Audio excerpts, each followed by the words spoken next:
কিছুক্ষণ বাদেই রাজ্যের মুখ্যমন্ত্রী মানিক সাহার সঙ্গে বৈঠকে বসতে চলেছেন প্রধানমন্ত্রী নরেন্দ্র মোদী।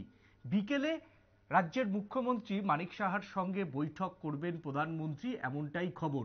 পাশাপাশি এটাও জানা যাচ্ছে যে শুধু মানিক সাহা নয়, সমস্ত বিজেপি শাসিত রাজ্যের মুখ্যমন্ত্রীদের নিয়ে দুপুরবেলা বৈঠক করবেন প্রধানমন্ত্রী নরেন্দ্র মোদী। প্রধানমন্ত্রী নরেন্দ্র মোদী গতকাল বিজেপির যে বৈঠক, সেই বৈঠকে কিন্তু ৩৭০+ আসন লক্ষ্যমাত্রা ঠিক করে দিয়েছে।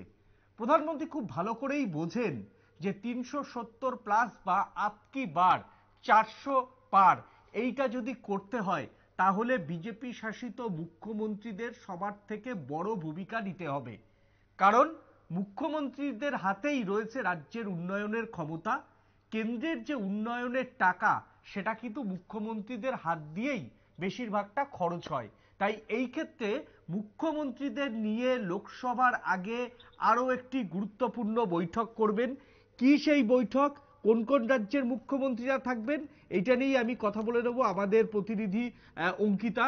অঙ্কিতা, শুনতে পাচ্ছ? একদমই শুনতে পাচ্ছি। অঙ্কিতা, যদি একবার বলো তাহলে প্রধানমন্ত্রী নরেন্দ্র মোদী মুখ্যমন্ত্রীদের নিয়ে বৈঠকে বসছেন, সেই বৈঠকে উপস্থিত থাকবেন রাজ্যের মুখ্যমন্ত্রী মানিক সাহাও। কি আপডেট রয়েছে তোমার কাছে?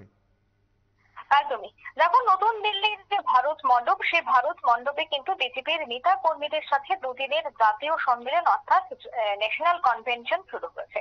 আর এতে যোগ দিয়েছেন দলের একেবারে শীর্ষ নেতারা, যেখানে উপস্থিত রয়েছেন প্রধানমন্ত্রী নরেন্দ্র মোদী, তার সঙ্গে রয়েছেন সর্বভারতীয় সভাপতি জেপি নাড্ডা এবং কেন্দ্রীয় মন্ত্রী অমিত শাহ, রাজনাথ সিং এবং নীতিন গডকরি সহ অন্যান্য শীর্ষ নেতৃবৃন্দরা।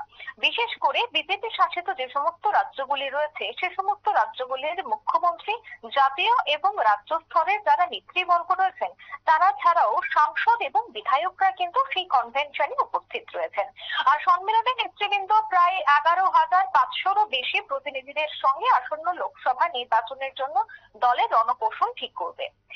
ইতিমধ্যেই যে সাংগঠনিক কর্ম বা পরিকল্পনা নিয়ে মত বিনিময় করেছিলেন গতকাল প্রধানমন্ত্রী নরেন্দ্র মোদী এবং আজকেও তিনি করবেন।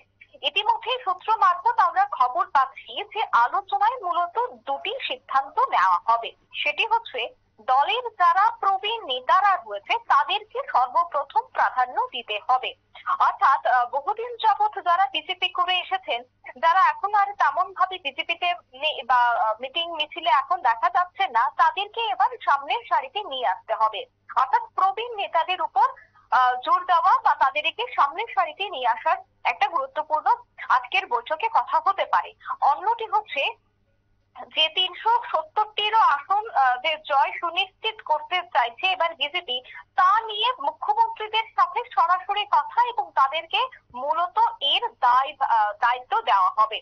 কেননা প্রত্যেকটি রাজ্যের মুখ্যমন্ত্রী থাকে সেই রাজ্যের মুখ, অর্থাৎ বিজেপির প্রধান মুখ। তাই সেই ক্ষেত্রে আসন্ন লোকসভা ভোটে যদি বা লোকসভা নির্বাচনে যদি ৩৭০-টিরও আসন জয় সুনিশ্চিত করতে হয়, অর্থাৎ ৪০০ পার যেহেতু বলে, সেক্ষেত্রে ৪০০ পার করতে গেলে মূলত যারা বিজেপির মুখ রয়েছেন অর্থাৎ মুখ্যমন্ত্রীরা, এবং যে সমস্ত রাজ্যে বিজেপি নেই কিন্তু সেখানকারও যারা সভাপতি রয়েছেন বিজেপির, তাদেরকে মূলত নিয়ে বৈঠক করতে চলেছেন। দেখো, কর্মীদের আগামী দিনে ১০০ দিন বিভিন্ন কর্মসূচির মাধ্যমে নিজেদের উৎসর্গ করার আহ্বান জানাবেন বলেও এই মুহূর্তে কিন্তু আমরা খবর পাচ্ছি। অর্থাৎ আজকের যে বৈঠক, সেই বৈঠকে মূলত বলে দেওয়া হবে যে ১০০ দিন বিভিন্ন কর্মসূচি করতে হবে বিজেপির নেতৃত্বদের। এবং মোদী এর আগেই বলেছিল যে এনডিএ জোটের সামনে ৪০০ আসন জয়ের লক্ষ্যমাত্রা নেওয়া হয়েছে। অর্থাৎ নতুন যারা ভোটাররা রয়েছে তাদেরকে সাথে যোগাযোগ স্থাপন করতে হবে। অন্যদিকে সরকারের যে উন্নয়নমূলক উদ্যোগগুলি রয়েছে তা সাধারণ মানুষের কাছে তুলে ধরতে হবে। চলতি মাসেই ২৫ তারিখ থেকে প্রতিটি বুথে ১০০ দিনের এই কর্মসূচি শুরু করতে যাচ্ছে বিজেপি, এমনটাই কিন্তু আমরা বিশ্বস্ত সূত্র মারফত খবর পাচ্ছি।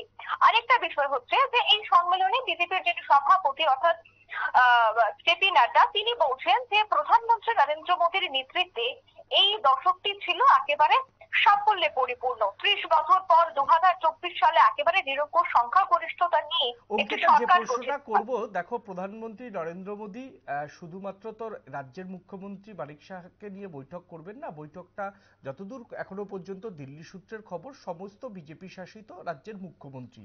সেই ক্ষেত্রে আমাদের রাজ্য একটু পিছিয়ে অন্যান্য যে রাজ্যগুলির তুলনায়, বিজেপি শাসিত রাজ্যগুলির তুলনায়, সেইখানে কি পিছিয়ে পড়ার যে রাজ্যগুলির মুখ্যমন্ত্রীদের দাবি দাওয়া, অর্থাৎ মানিক সাহার দাবি দাবা নিয়ে কি প্রধানমন্ত্রী গুরুত্ব দেবেন? কি মনে হয়, কি জানতে পারছো?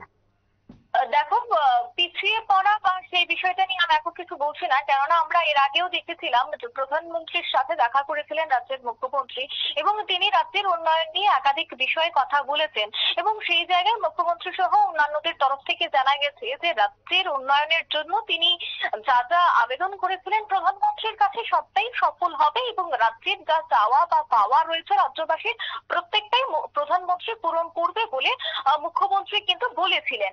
তাই সেক্ষেত্রে বলতেই হয় যে রাজ্যের যে সমস্ত রাজ্যবাসীর চাহিদাই তো মুখ্যমন্ত্রী তুলে ধরবেন প্রধানমন্ত্রীর কাছে। সেক্ষেত্রে অবশ্যই প্রধানমন্ত্রী নজর দেবেন, কেননা আমরা দেখতে পেয়েছি বাজেট থেকে শুরু করে প্রধানমন্ত্রীর বিভিন্ন জায়গায় বিভিন্ন বক্তব্যে কিন্তু নর্থ ইস্ট নিয়ে তিনি কথা বলে থাকেন।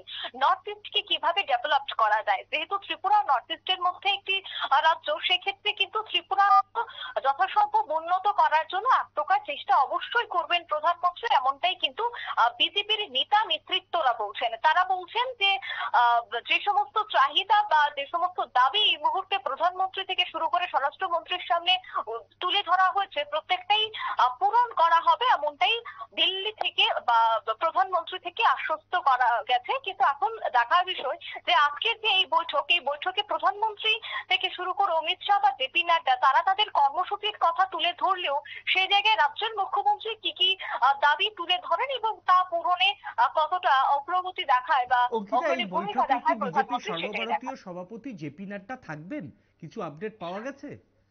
দেখো, এই যে সভা, সেই সভায় ইতিমধ্যে আমরা বিশ্বস্ত সূত্র মারফত খবর পেয়েছি যে প্রধানমন্ত্রী সহ জেপি নাড্ডা এবং অমিত শাহ এই তিনজন কিন্তু এই বৈঠকে অবশ্যই উপস্থিত থাকবেন এবং একবারে তাদের উপস্থিতিতেই এই বৈঠকটি হবে বলে এই মুহূর্তে আমরা খবর পাচ্ছি। একেবারে তুমি লক্ষ্য রাখো, দিল্লির এই বৈঠকে দুপুরে যে বৈঠক হবে প্রধানমন্ত্রী নরেন্দ্র মোদীর সঙ্গে রাজ্যের মুখ্যমন্ত্রী মানিক সাহা সহ অন্যান্য রাজ্যের মুখ্যমন্ত্রীর, সেই দিকেই তুমি নজর রাখো। যদি আরো কোনো খবর জানাতে পারো, আপডেট দিতে পারো, সেটাই আমরা চাই। এতক্ষণ সঙ্গে থাকার জন্য অঙ্কিতা তোমাকে অনেক ধন্যবাদ। এবার একটা বিজ্ঞাপনের বিরতি দেব, বিজ্ঞাপনের বিরতির পর ফের আমরা অন্য কোনো খবরে ফিরে আসব। ততক্ষণ সঙ্গে থাকুন নিউজ ভ্যানগার্ডের পর্দায়।